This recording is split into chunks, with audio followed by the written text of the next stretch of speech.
மாணவர்கள் எவரும் போதைக்கு அடிமையாகாதீர்கள்.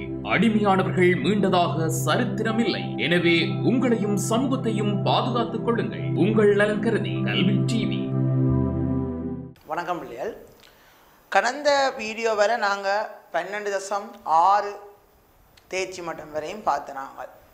இன்றைக்கு நாங்கள் 12.7 என்ன ஒழுங்கமைத்தலை பற்றி பார்க்க போகிறோம். இப்போ நாங்கள் கடந்த வகுப்பு திட்டமிடல் சம்மந்தமாக தீர்மானம் எடுத்தெல்லாம் பார்த்துருப்போம்.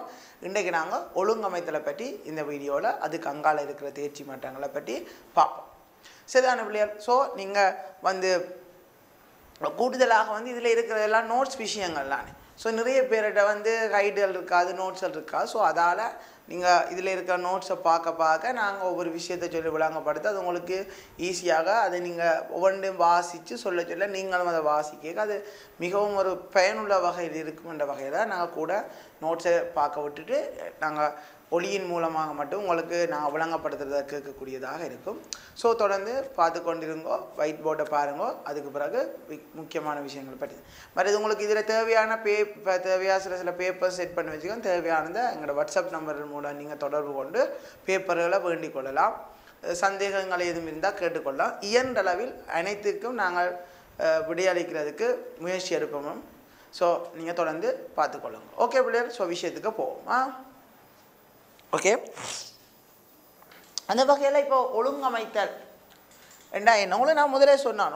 ஒழுங்கமைத்தல்னா நீங்கள் ஒரு கல்யாண வீட்டில் ஒவ்வொரு ஃபங்க்ஷனுக்கு தேவையான ஒவ்வொரு விஷயங்களையும் ஒவ்வொருத்தருக்கு கொடுத்து இதை நீங்கள் செய்யுங்க இதை நீங்கள் செய்யுங்கொண்டு விடுறதுக்கு பேர் தான் ஒழுங்கமைத்தல்னு சொன்னான். அப்போ அதைத்தான் இதில் உங்களுக்கு என்ன சொல்லி கிடக்குது, இன்னும் விளக்கமாக சொல்லி கிடக்குது. ஸோ கவனமாக பார்த்தீங்கன்னா தெரியும். நிறுவனம் ஒன்றின் இலக்கினை வினைத்திறனாகவும் பயனுறுதியாகவும் அடைந்து கொள்வதற்காக அந்த ஒழுங்கமைப்பில் உள்ள அங்கத்தவர்களிடையே வளங்களை பகிர்ந்தளித்தல், பதவி அதிகாரங்களை பகிர்ந்தளித்தல், வேலைகளை பகிர்ந்தளித்தல் என்பன தொடர்பான செயல்முறைகள் ஒழுங்கமைத்தல் எனப்படும். அப்போ தனியாக வளங்கள் மட்டும் இல்லைன்னு பதவி அதிகாரம் வேலை எல்லாத்தையும் பகிர்ந்தளிக்கணும். அப்போ அது ஏன் பகிர்ந்தளிக்கணும்? அதான் முதலாவதாக சொல்லிக்கிறாங்க. என்ன நிறுவனத்தின் இலக்கு நோக்கத்தை என்ன செய்து கொள்வதற்காக, அடைந்து கொள்வதற்காக. அப்போ எப்போவுமே பிள்ளைகள் நீங்கள் முகாமைத்துவம் சம்பந்தமான எந்த ஒரு வரைவிலக்கணமோ அல்லது எந்த ஒரு விடயத்தை பற்றிய விளக்கமும் கொடுக்க நிறுவனத்தின் இலக்கு நோக்கத்தை அடைந்து கொள்வதற்காக என்ற வேர்ட் கொடுக்கறது மிகவும் முக்கியமானதாக அமையும். சொன்ன விளங்கினதான அந்த வகையில் அப்போ ஒழுங்கமைத்தல் என்ன நிறுவனத்தின் இலக்க வினைத்திறனாக பயனுறுதியாக அடைந்து கொள்வதற்காக இந்த அமைப்பில் இருக்கிற அங்கத்தவர்களிடையே என்ன செய்யணும், வளங்களை மற்றது பதவியை வேலைகளை பகிர்ந்தளிக்கிறது தான் ஒழுங்கமைத்தல் எனப்படும். அப்போ இந்த ஒழுங்கமைத்தல் படிமுறைகள் என்னவாக இருக்கும்?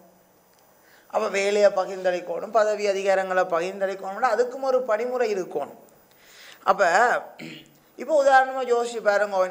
இப்போ உங்களுக்கு தெரியும் ஒரு கல்யாண வீட்டில் இதை வேலை செய்ய கொடுக்கணும்னு தெரியும். அதுக்கு என்னென்ன வேலைகள் இருக்குன்னு பார்க்கத்தானே வேணும். அப்போ முதலாவது ஸ்டெப் செயற்பாடுகளை இனங்காணல். செகண்ட் அந்த செயற்பாடுகளை ஒன்றையும் ஒவ்வொரு வேலையாக பகிர்ந்து கொள்ளல். அப்போ வேலை பகிர்வு. மூன்றாவது திணைக்களப்படுத்தல். Kitchen department, decoration department, arrangements, cleaning என திணைக்களப்படுத்து. அதுக்கு பிறகு அதிகாரங்களையும் பொறுப்புகளையும் ஒப்படைக்கிறது. இதை நீ மேற்பார்வை செய்து கொள், இதை நீ செய், இதை நீ மேற்பார்வை செய், இதை இவன் மேற்பார்வை செய்யட்டும் என்று. அப்போ அதிகாரங்களையும் பொறுப்புகளையும் ஒப்படைத்தல். அடுத்தது வேலை செய்யும் நியமங்களை உருவாக்கல். என்னென்ன மாதிரி வேலை செய்யணும், எப்படியான வேலைகளை செய்யணும்னு அதுக்குரிய நியமங்களை உருவாக்கி கொள்வது. அதுக்கு பிறகு அந்த நியமங்களுக்கும் அந்த வேலைகளுக்கும் உரிய வகையில் வளங்களை கொடுக்கணும். இப்போ டெக்கரேஷன் செய்யணும், இன்ன கலரில் இப்படி டெக்கரேஷன் செய்யணும்னு சொன்னால் காணாது. அந்த கலரில் அந்தந்த துணிகள் பலூன்ஸோ எல்லாம் கொடுக்கணும். அப்போ அதுக்கேற்ற மாதிரி வளங்களை பகிர்ந்தளித்து கொள்வோம். அதோட இணைப்பாக்கம். அப்போ கடைசி வேலை என்ன, எல்லாத்தையும் ஒன்றாக இணைச்சா தானே அந்த ஃபங்க்ஷனை ரன் பண்ண முடியும். ஸோ இணைப்பாக்கம் செய்யணும். அப்போ இதுதான் பிள்ளைகள் ஒரு ஒழுங்கமைத்தலின் படிமுறைகளாக இருக்கும். என்ன முதலாவது செயற்பாடுகளை இனங்காணல், வேலை பகிர்வு, திணைக்களப்படுத்தல், அதிகாரங்களையும் பொறுப்புகளையும் ஒப்படைத்தல், வேலை செய்யும் நியமங்களை உருவாக்கல், அடுத்தது வளங்களை பகிர்ந்தளித்தல், இணைப்பாக்கம் என்று ஒழுங்கமைத்திட்ட படிமுறைகளுக்குள்ள இவ்வளவு விடயங்களும் உள்ளடங்க போகுது. ரைட். அப்போ பாருங்க, இப்போ வேலை பகிர்வு என்ன என்று சொல்லி கிடக்குது.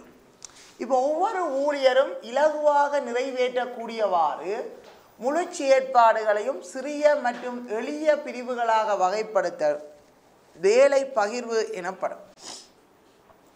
பலூன் டெக்கரேஷன் பண்ண போகிறோம். ஒரு ஆள் பலூனை ஊதி கொடுக்க, ஒரு ஆள் கட்ட, ஒரு ஆள் அந்தந்த இடத்துல பொருத்த. இது ஒரு வேலை பகிர்வுகளானே. ஏன்னா அப்போ ஒவ்வொரு ஊழியரும் ஒவ்வொருத்தரும் இலகுவாக செய்யலாம். ஒரு ஆளை ஊதி, ஒரு ஆளை கட்டி, ஒரு ஆளை அதில் ஃபிட் பண்ண போயிக்க, அதே விட ஒரு ஆள் ஊதி ஊதி ஊதி ஊதி போட்டுருக்கு. நீங்கள் நார்மலாக உங்களுக்கு அது தெரிஞ்ச ஒரு விஷயம் தான். உங்களோட ஸ்கூல் ஃபங்க்ஷன்ஸ், ஒளி விழாக்கள், அதுகளில் முக்கியமாக பரிசளிப்பு விழாக்களில் செய்வீங்க. அப்போ ஒவ்வொரு ஊழியரும் இலகுவாக நிறைவேற்றக்கூடிய மாதிரி, என்ன சிம்பிளாக செய்யக்கூடிய மாதிரி இந்த வேலையில் செயற்பாடுல சின்ன எளிய பிரிவாக பிரித்தா அது வேலை பகிர்வு. அடுத்தது பாருங்க, திணைக்களப்படுத்தல்னு சொல்லிக்கிறாங்க. என்ன? நிறுவனம் ஒன்றின் செயற்பாடுகளில் காணக்கூடிய பொது பண்புகளை பயன்படுத்தி தொழில்களை தொகுதிகளாக்கும் செயல்முறை திணைக்களப்படுத்தல். சமையல் சம்பந்தமான இப்போ சாப்பாடு செய்கிறது, ஜூஸ் செய்கிறது எல்லாமே கிச்சன் டிபார்ட்மெண்ட் ஓகே, அல்லது அந்த டிபார்ட்மெண்ட் சும்மா சொல்லுவோம். நாங்கள் இப்போ உதாரணத்துக்கு சொல்லுவோம் கிச்சன் டிபார்ட்மெண்ட். கூட்டுறது அந்தலேருந்து எல்லாம், கிளீனிங், அரேஞ்ச்மெண்ட்ஸ், சூப்பர்வைசிங் அண்டு. அப்போ அதில் எல்லாத்துக்குமே என்ன ஒரே தன்மையாக பொது பண்பு இருக்கும். அப்போ அந்த ஒவ்வொரு தொழில்களையும் தொகுதியாக்குறதை தான் நாங்கள் என்ன சொல்கிறது, திணைக்களப்படுத்தல், டிபார்ட்மெண்ட்ஸ் ஆக்குறது. ஓகே. அப்போ இந்த திணைக்களப்படுத்தக்கூடிய அடிப்படைகள், திணைக்களப்படுத்தலை ஏதாவது ஒரு அடிப்படைகள், ஏதாவது ஒரு பேஸ்மெண்ட்ஸ் இல்லாமல் செய்யலாதானே. அப்போ என்னென்ன அடிப்படையில் நாங்கள் திணைக்களப்படுத்துவோம்? ஒன்று தொழிற்பாடுகள்கிட்ட அடிப்படையில் அந்தந்த தொழிற்பாடுகள் எப்படி இருக்கோ அதுக்கேற்ற மாதிரி. அடுத்தது உற்பத்தி பொருள், என்ன உற்பத்தி பொருளில் செய்கிறோமோ அதன் அடிப்படை, வாடிக்கையாளர்கிட்ட அடிப்படை, புவியியல் அடிப்படை, கலப்பு அடிப்படை, செயல்முறை அடிப்படைன்னு கிட்டத்தட்ட 6 அடிப்படைகளில் திணைக்களப்படுத்துவோம். அப்போ திணைக்களப்படுத்தலைன்னா முதல்ல என்னென்னு உங்களுக்கு தெரிஞ்சுக்கொள்ளணும். என்ன பிள்ளையா? அப்போ அதை நீங்கள் ஞாபகம் வச்சு கொண்டு இருந்தீங்கன்னா தான் சுகமாக இருக்கும். திணைக்களப்படுத்த அடிப்படைகளை பற்றி பார்க்க என்ன. அப்போ நிறுவனம் ஒன்றின் செயற்பாடுகளை காணப்படுற பொது பண்புகளை பயன்படுத்தி என்ன அவை ஒவ்வொன்றையும் தொகுதிகளாக்கும் தொழிற்பாட்டைத்தான் நாங்கள் என்னென்னு சொல்கிறது, திணைக்களப்படுத்தல் என்று சொல்லிக்கொள்வது. ஸோ அடுத்த ஸ்லைட்டுக்கு போனோம் என்றால் அதிகாரங்களை ஒப்படைத்தல் என்றா என்னன்னு சொல்லிக்கிறாங்க. அப்போ இப்போ ஒரு கருமங்கள் இருக்குன்னு தானே, இந்த கருமங்களை பூரணப்படுத்துவதற்கு உதவியாளர்களுக்கு முறையாக அதிகாரங்களையும் பொறுப்புகளையும் ஒப்படைக்கும் கருமம் பதவி அதிகாரங்களை ஒப்படைத்தல். இப்போ இந்த வேலையை நீ செய், இதை இப்படி பார்க்கணும்னு சொல்கிறத தான் சொல்கிறாங்க அதிகாரங்களை ஒப்படைத்தல். அப்போ என்ன பிள்ளையால் அதுக்கு டிப்ளோமேட்டிக்கான ஆன்சர், வழங்கப்பட்ட கருமங்களை பூரணப்படுத்துவதற்கு உதவியாளர்களுக்கு முறையாக அதிகாரங்களையும் பொறுப்புகளையும் ஒப்படைக்கும் கருமம் பதவி அதிகாரங்களை ஒப்படைத்தல் ஆகும். அடுத்தது தொழிலுக்குரிய என்ன வேலை செய்யும் நியமங்களை உருவாக்கல் என்றா என்னன்னு பார்ப்போம். தொழிலுக்குரிய கருமங்களை மேற்கொள்ளும் செயல்முறைகள் தொடர்பில் எவ்வாறு எத்தனை நாட்களில் செய்ய வேண்டும் என்பதை தெளிவுபடுத்துதல் வேலை செய்யும் நியமங்களை உருவாக்குறது. இதை இப்படி செய்யணும், இவ்வளோ நாளைக்குள்ளே செய்யணும், இதுதான் தொழில் வேலை செய்யும் நியமம். என்ன கருமங்களை மேற்கொள்ளும் செயல்முறைகள் தொடர்பில் எவ்வாறு எத்தனை நாட்களில் செய்யணும் என்றது வேலை செய்யும் நியமங்களை உருவாக்குறதா. அடுத்தது வளங்களை பகிர்ந்தளித்தல் என்றா என்னன்னு பார்ப்போம். என்ன ஒழுங்கமைப்பின் வேலைகளை நிறைவேற்றுவதற்காக தேவையான வளங்களை தேவையான அளவில் தேவையான நேரத்துக்கு பெற்றுக் கொடுக்கிறது வளங்களை பகிர்ந்தளிப்பு. தேவையான வளத்தை கொடுக்கணும், தேவையான அளவில் இருக்கணும், தேவையான நேரம், இந்த மூன்றிலையும் சரியாக செயற்பட்டால் அதுதான் வளங்களை பகிர்ந்தளித்தல் என்பதின் கருத்தாகும். அடுத்தது இணைப்பாக்கத்தின் விளக்கம் சொல்லிக்கிறாங்க. என்ன இணைப்பாக்கம்? ஒழுங்கமைப்பின் குறிக்கோள்களை வினைத்திறனாக அடைந்து கொள்வதற்கு ஒவ்வொரு வேலை அலகுகளின் கருமங்களையும் இலக்குகளையும் இணைப்பாக்கம் செய்யும் செயல்முறை. அப்போ ஒவ்வொரு பிரிம்பாக பிரித்து ஒவ்வொரு தரட்ட ஒவ்வொரு வேலையை கொடுத்து இப்போ ஒரு பக்கம் டெக்கரேஷன் நடக்கும், ஒரு பக்கம் சாப்பாடு நடக்கும், ஒரு பக்கம் கதிரி எடுக்கிறது, அதெல்லாம் நடக்கும்.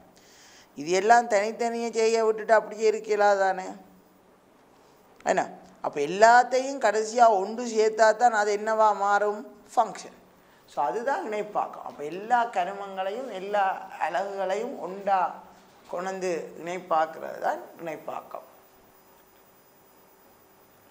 அடுத்தது இப்போ அடுத்ததாக நாங்கள் பார்க்க போகிறது என்னன்னா, இப்போ ஒழுங்கமைப்பு ஏன் நிறுவனத்தின் வெற்றிக்கு முக்கியம் அல்லது எப்படி நிறுவனத்தின் வெற்றிக்கு முக்கியத்துவம் என்றதை பற்றி பார்க்க போகிறோம்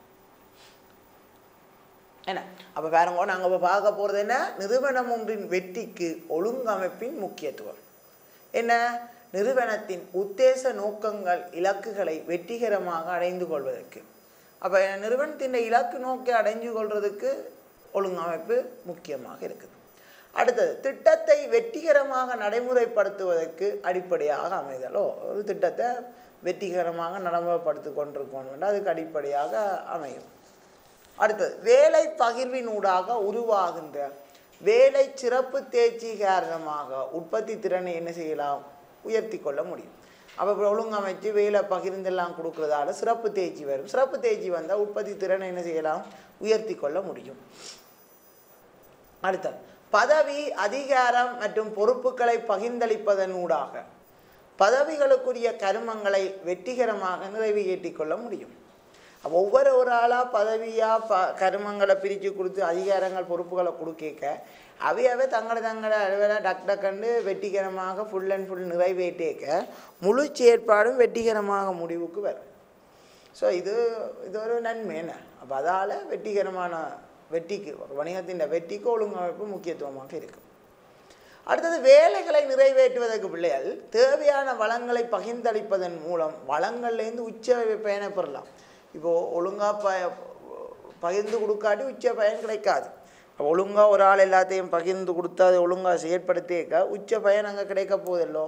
அப்போ அது அடுத்தது, நிறுவனத்தின் சகல செயற்பாடுகளையும் அதன் நோக்கத்தை அடைந்து கொள்ளும் பொருட்டு ஈடுபடுத்துவதனூடாக தனிநபர்களுக்கும் குழுக்களுக்கும் திணைக்களத்துக்கும் இடையில் இணைப்பாக்கம் ஒன்று என்ன செய்யும்? உருவாகும். அப்போ நிறுவனத்தின் சகல செயற்பாடுகள் அதன் நோக்கங்கள் எல்லாம் அடைஞ்சு கொள்ளேக்க பொருட்டு தனிநபர்கள் குழுக்கள் திணைக்களங்கள் எல்லாத்தையும் இணைப்பாக்கம் ஒன்று உருவாகும் தானே. அப்போ அதுக்காக ஒழுங்கமைப்பு என்ன முக்கியமாக இருக்குது. சரிதானே. அப்போ பாருங்க பிள்ளைகள், இப்போ நாங்கள் என்னத்தை பார்த்து நாங்கள் ஒரு நிறுவனத்தின் வெற்றிக்கு ஒழுங்கமைப்பின் முக்கியத்துவங்களை தான் பார்த்து நாங்கள். Right, okay. ஸோ இப்போ அடுத்தது பாருங்க, தேர்ச்சி 12.8. அடுத்த தேர்ச்சி மட்டத்தில் என்னத்தை பற்றி பார்க்க போகிறோம்? நிறுவன கட்டமைப்புகள், அது சம்பந்தமான விடயங்களை பார்க்க போகிறோம். முதலாவது பிள்ளைகள் பாருங்க, நிறுவன கட்டமைப்பு என்றா என்னன்னு சொல்லிக்கிறாங்க. ஸோ இந்த விளக்கத்தை பார்த்துட்டு நாங்கள் இந்த வரவிலக்கணத்தை பார்த்துட்டு நாங்கள் ஒரு விளக்கத்துக்கு போவோம். நிறுவன கட்டமைப்பு என்பது நிறுவனம் ஒன்றில் காணப்படுகின்ற பல்வேறு பிரிவுகள், பதவிகள் மற்றும் பகுதிகள் என்பவற்றுக்கிடையில் இடைத்தொடர்புகள் ஏற்படும் வகையில் தயாரிக்கப்பட்டுள்ள ஒரு வரைவு தொடர்பு. இப்போ நார்மலாக பார்த்தீங்கன்னா பிள்ளையர் ஒரு நிறுவன கட்டமைப்பு இந்த பதவிகள் அதுகளுக்கு இடையில் ஒரு தொடர்பை ஏற்படுத்தி கொண்ட மாதிரி தான் இருக்கும். ஒரு பிரிவாக இப்போ பார்த்தா, இப்போ பள்ளிக்கத்தை பார்த்தா அதிபருக்கு பிரதி அதிபருக்கு கீழே ஒவ்வொரு பகுதி தலைவர்கள். இப்போ 6, 7, 8, 9, 10, 11 ஏஎல் 3 பகுதி தலைவர்கள். அதுக்கு கீழே 6, 7, 8 அதோடு சம்மந்தப்பட்ட வகுப்பாசிரியர்கள், டீச்சர்கள், அப்படி இப்படி 9, 10, 11 அதோடு சம்மந்தப்பட்டது ஏஎலுக்கு சம்மந்தப்பட்ட டீச்சர்ஸ். அப்போ இந்த ஒன்று பாருங்க, பதவி அதிகாரங்கள் அப்படி பிரிஞ்சு கொண்டு போவதில்லை. இப்படி ஒரு கட்டமைப்பு அவங்களுக்கு ஒரு பாய்ச்சல் கோட்டுப்படுத்த பார்த்தீங்கன்னா அதுதான் இந்த நிறுவன கட்டமைப்பு. அவ பாருங்க, இந்த நிறுவனத்தின் பதவிகள், கருமங்கள், அதிகாரம், பொறுப்பு வகைகூறல் என்பவை பிரிந்து சென்றுள்ள முறை மற்றும் இணைப்பாக்கம் செய்யப்பட்டுள்ள முறை என்பன இதன் மூலம் காட்டப்படும். அப்போ ஒரு பக்கம் பார்த்தா அது மேலேருந்து பிரிஞ்சு கொண்டு போகுதுன்னு சொல்லலாம், இன்னொரு பக்கம் பார்த்தா கீழே இருந்து போய்க்கா அது இணைப்பாக்கம் செய்யப்பட்டு கொண்டு போகிறன்னு பார்க்கலாம். அப்போ இந்த பதவிகள் சரியண்டா, கருமங்கள், அதுக்கேற்ற மாதிரி அதிகாரம், பொறுப்புக்குரிய வகைகூறல் எல்லாமே அதால் பிரிக்கப்படும். அது எல்லாமே வகைப்படுத்தி கொண்டு போகக்கூடியதாக இருக்கும். இப்போ இதெல்லாம் என்னத்துக்கு வரப்போகுது? நிறுவன கட்டமைப்பு அல்லது நிறுவன கட்டமைப்பின் இதுக்கு வரும். ஆர்கனைசேஷன் ஸ்ட்ரக்சருக்குள்ள வரும். இப்போ இந்த ஆர்கனைசேஷன் ஸ்ட்ரக்சர்ன்றது எல்லாத்துக்கும் இருக்கும், எல்லா நிறுவனத்துக்குள்ளேயும் இருக்குது. இவனுடைய ஸ்கூலில் இருந்து முழுத்துக்குமே இருக்கும். ஓகே. ஸோ அப்போ இது நிறுவன கட்டமைப்பு. இப்போ அடுத்த நாங்கள் பார்த்தோம்னா இந்த நிறுவன கட்டமைப்பினூடாக வெளிப்படுத்தப்படும் கோட்பாடுகள் என்னென்ன. இப்போ இந்த நிறுவன கட்டமைப்பில் பார்த்தோம்னா என்னென்ன விடயங்கள் இந்த கோட்பாடுகள் தெரியும் அதில் வெளிப்படுத்துகிறாங்க பார்த்தா, ஒன்று கட்டளையிடலின் ஒருமைப்பாடு தெரியப்படும். இப்போ கட்டளையிடல் வந்து இப்போது மெயினாக ஒரு ஆள் இருக்கும் அல்லது 3-4 பேர் பிரிஞ்சிருக்கோன்றது அதில் தெரியப்படும். அப்போ ஒரு கட்டளையிடல்கிட்ட ஒருமைப்பாடு. அடுத்தது கட்டளை சங்கிலி, அடுத்தது கட்டுப்பாட்டு விசாலம், அடுத்தது மையப்படுத்தலா அல்லது பன்முகப்படுத்தலா அல்லது தொழில்கிட்ட சிறப்பு தேர்ச்சி, சட்டத்திட்டங்கள், நடைமுறைகள், ஒருங்கிணைப்பு, பதவி வழி வரிசையோடு இவ்வளவு வந்து நிறுவனத்தின் கட்டமைப்பு ஊடாக வெளிப்படுத்தப்படுகின்ற கோட்பாடுகளாக இருக்கும். ஸோ இதுகளெல்லாம் என்னென்னு இப்போ நாங்கள் கீழே விளக்கம் பார்க்க போகிறோம். அதால் தான் உங்களுக்கு ஒரு வசனமாக சொல்லி போட்டு விட்டுருக்கேன். அப்போ நாங்கள் இந்த ஒவ்வொன்றுக்கு என்னென்னத்துக்கு கட்டளையிடல்கிட்ட ஒருமைப்பாடுண்டா என்ன, கட்டளை சங்கிலி என்றா என்ன, கட்டுப்பாட்டு விசாலம்ண்டா என்ன, மையப்படுத்தல் அல்லது பன்முகப்படுத்தலண்டா என்ன, தொழில் சிறப்பு தேர்ச்சி, சட்டத்திட்டங்களும் நடைமுறைகளும் ஒருங்கிணைப்பு, பதவி வழி வரிசை என்று இவை எல்லாம் என்னென்னன்றதுக்குரிய விளக்கத்தை நாங்கள் இப்போ கீழே பார்க்க போகிறோம். அப்போ இதெல்லாம் வந்து என்ன ஒரு ஆர்கனைசேஷன் ஸ்ட்ரக்சரால் வெளிப்படுத்தப்படுற இந்த கோட்பாடுகளாக இருக்கும். முதலாவது பாருங்க கட்டளையிடல் சங்கிலி, chain of command. So chain of command என்னென்னா ஒழுங்கமைப்பின் உயர் முகாமையிலிருந்து கீழ்மட்ட முகாமை வரை முறிவடையாது செல்கின்ற அதிகார வழி. இப்போ அதிகாரத்தை வந்து உயர்மட்ட முகாமையிலேருந்து கீழ்மட்ட முகாமை வர எப்படி போகுது என்றதை தான் என்னதில் சொல்லப்படுது, கட்டளையிடல் சங்கிலியில் வருது. ஓகே. அடுத்தது வந்து கட்டளையிடலின் ஒருமைப்பாடு என்ன சொல்லுதுண்டா, யூனிட்டி ஆஃப் கொமாண்ட் என்ன சொல்லுது, ஒரு ஊழியர் ஒரு மேற்பார்வையாளருக்கு மாத்திரம் பொறுப்பு கூற வேண்டும் என்ற கோட்பாடு கட்டளையிடலின் ஒருமைப்பாடு என்று சொல்லலாம். அப்போ இப்போ அவர் வந்து யாருக்கு பொறுப்பு கூறணும், ஒரு மேற்பார்வையாளருக்கு மாத்திரம் ஒரு ஊழியன் ஒரு ஆளுக்கு மட்டும் சொல்லலாம் பொறுப்பு கூறக்கூடிய இருந்தால் கட்டளையிட ஒருமைப்பாடு. நிறைய பேருக்கு சொல்ல வேண்டி வந்தால் அது கட்டளையிட ஒருமைப்பாடாக அமையாது. அப்போ அது கட்டளையிடலின் ஒருமைப்பாடுன்னு சொல்லலாம். அடுத்தது கட்டுப்பாட்டு விசாலம், ஸ்பேன் ஆஃப் கண்ட்ரோல் என்னென்னா ஒரு முகாமையாளருக்கு நேரடியாக அறிக்கை சமர்ப்பிக்கப்படுகின்ற ஊழியற்ற எண்ணிக்கை கட்டுப்பாட்டு விசாலம். ஒரு முகாமையாளருக்கு சிலது 3 பேர், 4 பேர் நாங்கள் வேலை செய்கிற இடத்துல எங்களுக்கு ஒரு முகாமையாக இருக்குது. அப்போ நாங்கள் 3 பேர் அவருக்கு அறிக்கை சமர்ப்பிக்க வேண்டியவர். அப்போ அங்கே கட்டுப்பாட்டு விசாலம் வந்து 3 பேருக்குள்ளே இருக்குது. அடுத்தது அதிகாரம் எனப்படுகின்ற பதவி அதிகாரங்கள் என்னென்னா பிள்ளைகள் ஒரு கருமங்களை மேற்கொள்றதுக்கு அல்லது கட்டளை இடுறதுக்கு அல்லது வளங்களை பகிர்ந்தளிக்கிறதுக்கு இருக்கிற சட்டபூர்வமான அதிகாரம். அந்த நிறுவனத்துக்கு இருக்கிற சட்டபூர்வமான அதிகாரம். இவர் தான் வளங்களை பகிர்ந்தளிக்கலாம் அல்லது இவர் தான் கட்டளை இடலாம் அல்லது கருமங்களை மேற்கொள்ளலாம் என்றதுக்கு இருக்கிற ஒரு சட்டபூர்வமான அதிகாரம் தான் பதவி அதிகாரங்கள். ஒதோரிட்டி, அதிகார சபைக்கும் ஒதோரிட்டி தான் பாவிக்கிறாங்க, ரைட். ஸோ அது பதவி அதிகாரங்களுக்கு வரும். அடுத்தது வேல்யூ. வேல்யூண்டா என்னன்னு பார்க்க போகிறோம். ஒரு தனி நபர் ஒருவருக்கு தனது நிலைமை அல்லது பதவிக்கேற்ப கிடைக்கின்ற முறையான அதிகாரமும் அதற்கு மேலதிகமாக வேறு வழிகளில் கிடைக்கின்ற ஆற்றல்களும் வேல்யூன்னு சொல்லலாம். இப்போ ஒரு ஆள் வந்து தன்னை நிலைமைக்கு ஏற்ற மாதிரி அவர் இருக்கிற அதிகாரம் அல்லது அதால் கிடைக்கிற சில அதுக்கு மேலதிகமாக கிடைக்கின்ற ஆற்றல்கள் இது எல்லாத்தையும் நாங்கள் என்ன சொல்கிறது, வேல்யூ என்று சொல்லிக்கொள்வோம். சரிதானே, ரைட். இப்போ பார்த்தீங்கன்னா இந்த வேல்யூ இருக்கல பிள்ளையார், இந்த வேல்யூ வந்து கிடைக்கப்படுகின்ற மூலங்கள் என்னென்ன மூலங்களால் இந்த வேல்யூ கிடைக்கப்படும்னு பார்ப்போம். இது வந்து உங்களை எல்லாருக்குமே இருக்குது. இப்போ ஒரு இடத்துல நீங்கள் ப்ரீஃபெக்டாக இருந்தால் எல்லாம் இந்த வேல்யூவை பற்றி தெரிஞ்சிருக்கும். உங்களுக்கு கிடைக்கின்ற ஒரு இது அதிகாரம் மாதிரி ஒன்று. அப்போ இது வந்து என்னென்ன வழியில் கிடக்குது என்றதை பற்றி கிடைக்கும் என்றதை பற்றி பார்ப்போம். ஒன்று பதவியின் அடிப்படையில் சட்ட ரீதியாக கிடைக்கும், ஒன்று பதவியின் அடிப்படையில் கிடைக்கும்.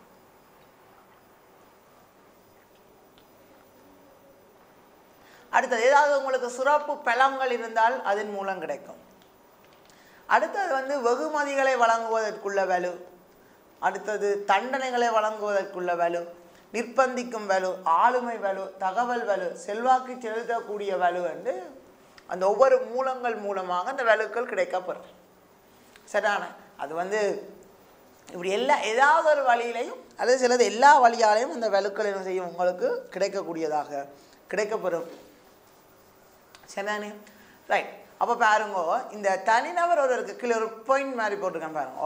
இந்த தனிநபர் ஒருவருக்கு விசேடமாக முகாமையாளருக்கு வலு கிடைக்கப்படுகின்ற மூலங்களை பதவி வழியின் அடிப்படையில் கிடைக்கப்பெறும் வலு, தனிநபரின் அடிப்படையில் கிடைக்கும் வலு என்று 2 வகையாக வகைப்படுத்தி கொள்ளலாம். ஒரு பதவியால் கிடைக்கிற வலு என்று பிரிக்கலாம், அல்லது என்ன தனிநபர்கிட்ட அடிப்படையில் கிடைக்கிற வலு என்று எத்தனை வகையாக வகைப்படுத்தி கொள்ளலாம்? 2 வகையாக வகைப்படுத்தி கொள்ளக்கூடியதாக இருக்கும். சரியான பிள்ளைகள். அப்போ இது வலுன்ற வேறுபாடு 2 வகைகளையும் சொல்லிக்கிறாங்க. இப்போ பார்ப்போம், பதவி அடிப்படையில் என்னென்ன வலுக்கள் கிடைக்குமாண்டா, ஒன்று சட்ட ரீதியான வலு, மற்றது பரிவு வழங்குவதற்கான வலு, மற்றது தண்டனை வழங்குவதற்கான வலு என்று 3 வலு இருக்குது. என்னத்தின் அடிப்படையில்? பதவி அடிப்படையில் கிடைக்கின்ற வலு. ஒன்று சட்ட ரீதியான வலு, மற்றது பரிவு வழங்குவதற்குள்ள வலு, மற்றது என்ன பிள்ளையால் தண்டனை வழங்குவதற்குரிய வலு என்று 3 வகையானது கிடைக்கும். அடுத்தது தனிநபரின் அடிப்படையில் கிடைக்கும் வலுக்கள் என்று பார்த்தால் ஒன்று நிர்பந்திக்கும் வலு, ஆளுமை வலு, தகவல் வலு, அடுத்தது செல்வாக்கு செலுத்தக்கூடிய வலு என்று 4 வலு இருக்குது. அப்போ 2 வகையான வலுன்ற வகைகள் 2, ஒன்று பதவி அடிப்படையில், மற்றது தனிநபரின் அடிப்படையில். அப்போ பதவி அடிப்படையில் கிடைக்கிற வலுகள் உண்டு சட்ட ரீதியான வலு, பரிவு, மற்றது தண்டனை வழங்குவதற்குரிய வலு. அடுத்தது தனிநபர் அடிப்படையில் நிர்பந்திக்கும் வலு, ஆளுமை வலு, தகவல் வலு, செல்வாக்கு செலுத்தக்கூடிய வலு என்று எத்தனை வலு இருக்குது? 4 வலு இருக்குது. சரிதான பிள்ளையால்? அடுத்தது நிறுவனத்தின் தீர்மானம் எடுக்கும் சகல வலுக்களும் அதன் உயர் முகாமையின் அடிப்படையில் மையப்படுத்தல் ஆகும். அது எல்லாமே உயர் முகாமையிட்டேருந்து தான் வருது. அப்போ அதைத்தான் மையப்படுத்துறேன்னு சொல்கிறேன். எல்லா தீர்மானங்களும் எல்லா வலுக்களும் யார்கிட்ட மையப்படுத்தி இருக்குது? அதன் உயர் முகாமையாளர்கிட்ட அடிப்படையில் மையப்படுத்தப்பட்டிருக்கிறது. அதிகாரம் பொறுப்புகள் பகிர்ந்தளிக்கப்பட்டுள்ள முறைக்கேற்ப நிறுவனம் மையப்படுத்தப்பட்டதா பன்முகப்படுத்தப்பட்டதா என்பதை அறிந்து கொள்ள முடியும். சரியானோ? அப்போ அதிகாரம் பொறுப்புகள் ஒரே ஆளட்டை இருந்துச்சுண்டா அது மையப்படுத்தப்பட்ட அதிகாரங்களாக அல்லது மையப்படுத்தப்பட்டதாக இருக்கும். இந்த பதவி அல்லது இந்த பொறுப்புகள் அதிகாரங்கள் கணக்க பேரிட்ட பிரித்து கிடந்துச்சு, கணக்க பேரிட்ட இருந்துச்சுண்டா அது பன்முகப்படுத்தப்பட்டதாக இருக்கும். சரியானோ? அப்போ அதை வச்சு கொண்டு நாங்கள் மையப்படுத்தப்பட்டதா பன்முகப்படுத்தப்பட்டதான்றதை நாங்கள் என்ன செய்யக்கூடியதாக இருக்கும்? அறிந்து கொள்ளக்கூடியதாக இருக்கும். அப்போ இப்போ மையப்படுத்தலால் என்ன அனுகூலங்கள் இருக்குது, என்ன வரையறைகள் இருக்குதுன்றதை பற்றி பார்ப்போம். அப்போ ஒரே ஆள்கிட்ட பதவிகள் அதிகாரங்கள் இருந்தால் தான் என்ன மையப்படுத்தல், நிறைய பேர்கிட்ட பதவி அதிகாரங்கள் இருந்தால் பன்முகப்படுத்தப்பட.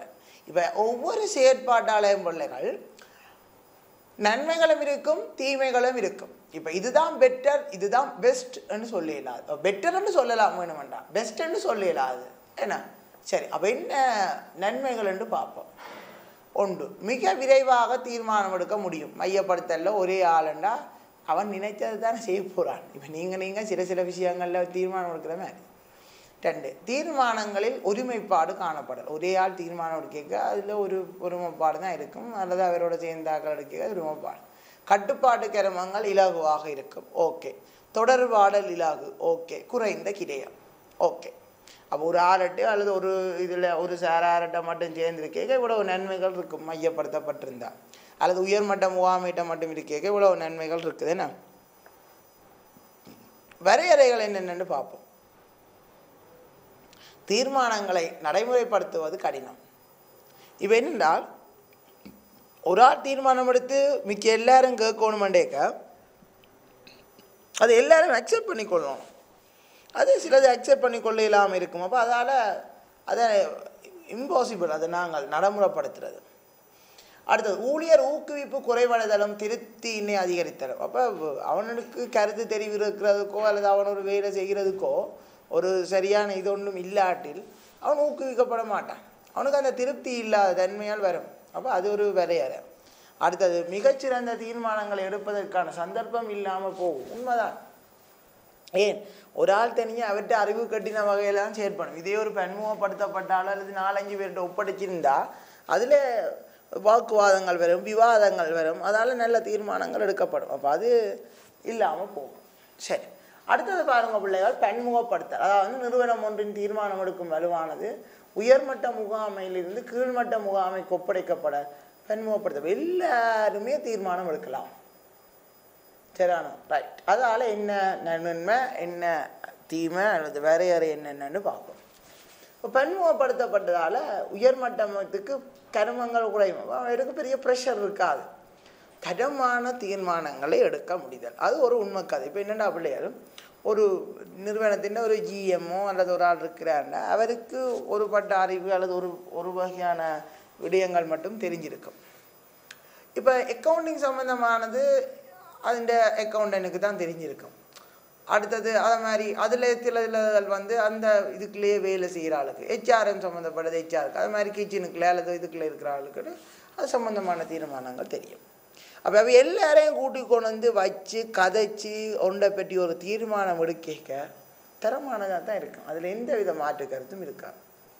அதே நேரம் எல்லாரையும் கூப்பிட்டு தீர்மானம் எடுத்தால் நடைமுறைப்படுத்துறது மிளகு. ஏன்டா அப்போ அவைக்கு சொல்லலாம், நீ தானே இந்த தீர்மானம் எடுக்கிற, இப்படி சொன்னி இப்போயும் செய்யலான்ற செய்.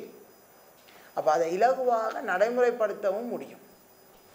அடுத்தது இப்போ கீழ்மட்டத்தில் இருக்க ஊழியர்களை முன்னேற்றவும் முடியும், ஊக்குவிக்கவும் முடியும், திருப்தியை கொண்டு வரவும் முடியும். சரிதானே? ஏன்னா அவனுக்கு ஒரு கருத்து சுதந்திரம் இருக்குது, அவனோட கொமெண்ட்ஸ்கள் கேள்விடுது, அவன் ஒரு ஆளண்டு மதிக்கிறாங்க என்றால் அவனுக்கு ஒரே புழுவத்தில் அவன் என்ன செய்வான், வேலை செய்ய வலிக்கிடுவான். அப்போ அது பன்முகப்படுத்தலால் கிடைக்கிற அனுகூலங்கள். இப்போ பார்த்தீங்கன்னா மையப்படுத்தலையும் விட பன்முகப்படுத்தல் வந்து நல்ல பெட்டராக இருக்குது. என்ன அதன் அனுகூலங்கள் என்னவா இருக்குது, பெட்டராக இருக்குது. ரைட். ஸோ அடுத்ததை தொடர்ந்து பார்ப்போம். தொடர்ந்து அடுத்ததை பார்த்தோம் என்றால் என்ன சொல்லி கிடக்கு, பன்முகப்படுத்த வரையறைகள் சொல்லி கிடக்குது. இப்போ எல்லாரும் சேர்ந்து எல்லாருமா தீர்மானம் எடுக்கணும் வேண்டாம், தீர்மானம் எடுக்கிறது தாமதமாகும், கிரயம் அதிகரிக்கும். ரெண்டு தான் அதில் இருக்கிற தீமை அல்லது வரையறையாக இருக்கும். இப்போ பார்ப்போம். இப்போ அமைப்பு வரைபடம், அமைப்பொன்றின் பல்வேறு கருமங்கள் திணைக்களங்கள் பகிர்ந்தளிக்கப்பட்டுள்ள முறையை வெளிப்படுத்தி காட்டுகின்ற அட்டவணையை தான் நாங்கள் என்னென்னு சொல்கிறது, அமைப்பு வரைபடம், ஆர்கனைசேஷனல் சார்ட். சரிதான். இப்போ இது என்னடா அந்த கல்லடு புத்தகத்தில் கடைசியில் அந்த வழிமுறைகள் என்று போட்டிருப்பாங்களே, அந்த வாழ்க்கையில் அடுத்தடுத்த இது என்ன வம்சாவளி போட்டிருப்பாங்களோ, அது ஒரு அமைப்பு வரைபடம் தான். இந்த அமைப்பு வரைபடம் 3 வகை: நிலைக்குத்து, கிடையான, வட்ட அமைப்பு வரைபடம். இதில் பாருங்க, முதலாவது கிடையான அமைப்பு வரைபடத்தை பற்றி சொல்லிக்கிறாக்கு. என்ன அதை வந்து இந்த பிரிவை எப்படி காட்டியல் என்றதை பொறுத்து தான் இருக்குது. சரியான அதில் ஒன்றுக்கு மட்டும் நான் உதாரணம் போட்டிருக்கேன். என்னதுக்கு, நிலையானது கிடையானது. இப்படி சைட்டால் கொண்டு போய் அதை பிரித்து காட்டிங்கன்னா கிடையானது. இதை அப்படியே நிமித்தி விட்டீங்கன்னா நிலைக்குத்து. இதே வட்டம் சுற்றி சுற்றி போட காட்டினீங்கன்னா வட்ட அமைப்பு வரைபடம். அவ்வளோவும் தான். சரிதானே? ரைட். அடுத்தது பார்ப்போம். அடுத்த தேர்ச்சி 12.9 என்ற தேர்ச்சி பார்ப்போம். என்ன, நெறிப்படுத்தல். அப்போ பிள்ளைகள் இப்போ நாங்கள் வந்து ஒவ்வொரு தேர்ச்சியிலே இப்போ திட்டமிடல் என்ன, ஒழுங்கமைத்தல் என்னன்னு பார்த்து இப்போ நெறிப்படுத்தல் அதோடு சம்மந்தப்பட்டதை பார்த்து கொண்டு இருக்கிறோம். அப்போ நெறிப்படுத்தல், முகாமையாளர்கள் தமது தீர்மானங்களை நிறைவேற்றி கொள்ளும் போது அவர்கள் ஒழுங்கமைத்த திட்டங்களை நடைமுறைப்படுத்த நபர்களை நிறுவனத்தின் நோக்கத்தை அடைந்து கொள்வதில் ஈடுபடுத்தி அவர்களை உற்சாகப்படுத்தி அவர்களுக்கு உதவும் முகாமைத்துவ முயற்சியை நெறிப்படுத்தும் செயல்முறையாகும். அப்புறம் தீர்மானத்தை இதண்டியோ திட்டங்களை எல்லாம் கொடுத்துட்டு இதை நல்லா செய்கிறீங்கடா, இன்னும் நல்லா செய்யுங்கடா, இதை இப்படி செஞ்சால் இன்னும் நல்லா இருக்குண்ணா, இது உங்களுக்கு சுகமாக இருக்கும், வேறு லெவலாக செய்கிறீங்க, கொஞ்சம் ரெஸ்ட் எடுத்துகிட்டு செய்யுங்கடா, இப்படி எல்லாம் சொல்லி கொண்டு வரதான் நெறிப்படுத்தல். அப்போ இந்த நெறிப்படுத்தலில் பாருங்க 3 விஷயங்கள் முக்கியமாக இருக்கும். ஒன்று தலைமைத்துவம், ஊக்குவிப்பு, தொடர்பாடல். இந்த 3 விஷயமும் இருந்தால் தான் நெறிப்படுத்தல் எஃபிஷியன்ஸாகவும் இருக்கும், எஃபெக்டிவ்னஸாகவும் இருக்கும். அப்போ அந்த நெறிப்படுத்தல் செயல்முறையில் 3 கருமங்களை உள்ளடக்கி இருக்கணும். ஒன்று தலைமைத்துவம் இருக்கும், இன்னொன்று ஊக்குவிப்பு இருக்கும், மற்றது என்ன, தொடர்பாடல் இருக்கும். இப்போ தலைமைத்துவம் அல்லது தலைமைத்துவத்தின் தேவைப்பாடு என்னன்னு பாவம். தலைமைத்துவம்னா தான் இங்கேருந்து ஒரு விஷயத்தை சொல்லி இழுத்து கொண்டு போகிறது அவங்கள, டே அப்படித்தானே இப்படித்தானே அது அப்படி செஞ்சா இதடா வாங்கடான்னு சொல்கிறேன், அதான் தலைமைத்துவம். அப்போ இந்த தலைமைத்துவத்தின் தேவைப்பாடு என்னன்னு பார்ப்போம். அமைப்பின் தூர நோக்கு, லட்சிய நோக்கு, இலக்குகள், நோக்கங்கள் என்பவற்றினை சிறப்பாக அடைந்து கொள்வதற்கு சகலரினதும் பங்களிப்பை பெற்றுக்கொள்வது. ஓகே, ஒரு சிறந்த தலைவன் எல்லாரையும் நீட்டாக கொண்டு போவான். அது எப்படி இது எப்படி இங்கே வாங்கன்னு கூட்டிகிட்டு போவான். ஸோ அதால் எல்லாற்ற பங்களிப்பையும் ஒரு தலைமைத்துவத்தின் மூலம் தான் பெற்றுக்கொள்ளலாம். அடுத்தது, உயர் செயற்பாட்டு அடைவினை அடைந்து கொள்வதற்காக ஊழியர்களை ஊக்கப்படுத்துறதுக்கு தலைவன் சொன்னால் ஊழியன் அதுக்கு கீழே இருக்கிறவங்க செயற்படுத்துவாங்க. ஸோ அவன் அதுக்கேற்ற மாதிரி அவன் ஊக்கப்படுத்தணுமெண்டா அதுக்கு தலைமைத்துவம் முக்கியம், சிறந்த தலைமைத்துவம் முக்கியம். அடுத்தது, பல்வேறு துறைகளிலும் கருமமாற்றுகின்ற ஊழியர்களின் கருமங்களில் ஒன்றிணைப்பை ஏற்படுத்துவதற்கும் வழிகாட்டல். ஒவ்வொரு துறைக்கும் ஒவ்வொரு தலைவன் இருப்பான். அந்த தலைவனுக்கு கீழே மற்றவங்களிருந்து செயற்பட்டால் இந்த தலைவன் சொல்கிறத கேட்டு அதுக்குள்ள ஒரு ஒன்றிணைப்பை ஏற்படுத்தலாம். என்ன அப்போ அதை வழிகாட்டுறதுக்கும் அது உதவும். அடுத்தது, அமைப்பின் பல்வேறு துறைகளிடையே தொடர்பாடலை பேணுவதற்கு நம்ம மேலே சொன்ன அதே விஷயம்தான் கிட்டத்தட்ட. அடுத்த, தேவையான நியமங்களுக்கு ஏற்ப அமைப்பின் கருமங்களை கட்டுப்படுத்துவாங்க. இப்படி செய்யணுமாடா, இப்படி இருக்கணுமாடா, இங்கே வாங்கடான்னு சொல்லி தலைவர் சொன்னால் கேட்பாங்க. ஸோ அதுக்கு தலைமைத்துவம் தான் தேவை. அப்போதான் ஒழுங்காக அவங்கள வழி நடத்துவாங்க. அடுத்த, உதவியாளர்களின் தன்னம்பிக்கையினையும் மனோபலத்தையும் உறுதிப்படுத்துவதற்கு சரியான உதவியாளர்கிட்ட அவங்களோட தன்னம்பிக்கை மனோபலத்தை உறுதிப்படுத்துறதுக்கு யார் தேவை? தலைமைத்துவம் தேவை. ஏன்னா தலைவர் தான் எப்போவுமே எல்லாரையும் ஒழுங்காக என்ன செய்வாங்க, கொண்டு செல்லுவாங்க. ரைட். இப்போ பாருங்க, ஒரு தலைவராக ஒரு ஆளை ஏற்றுக்கொள்ளணுமெண்டா அவருக்கு இருக்க வேண்டிய அல்லது அவர் பூர்ணப்படுத்த வேண்டிய நிபந்தனை என்னென்னு பார்த்தா, ஒன்று உதவியாளர் குழு இருக்கணும். அடுத்த குறித்த நோக்கத்தை நிறைவேற்றுக்கு உதவியாளர்களுக்கு அழுத்தம் கொடுக்கக்கூடியதாக இருக்கணும். இப்போ ரெண்டுமே இருந்தால் தான் அவரை தலைவராக இருக்கணும். ஒன்று உதவியாளர் குழு இருக்கணும், ஒன்றை செய்யன்னு அவங்களுக்கு அழுத்தம் கொடுக்கக்கூடியதாக இருக்கணும்.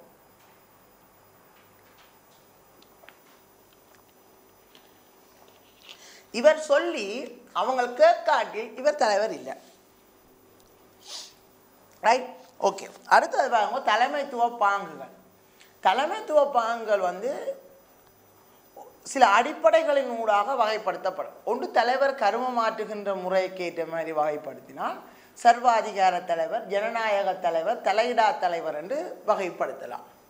தலைவற்ற நடத்தை பாங்குக்கு ஏற்ப வகைப்படுத்தினால் குறிக்கோளை மையப்படுத்திய, ஊழியர் மையப்படுத்திய தலைவர் என்று ரெண்டாக வகைப்படுத்தலாம். என்ன வழியார்? அப்போ என்ன, தலைமைத்துவ பாங்குக்கு ஏற்ற மாதிரி நாங்கள் தலைவராக்களை வகைப்படுத்தலாம்.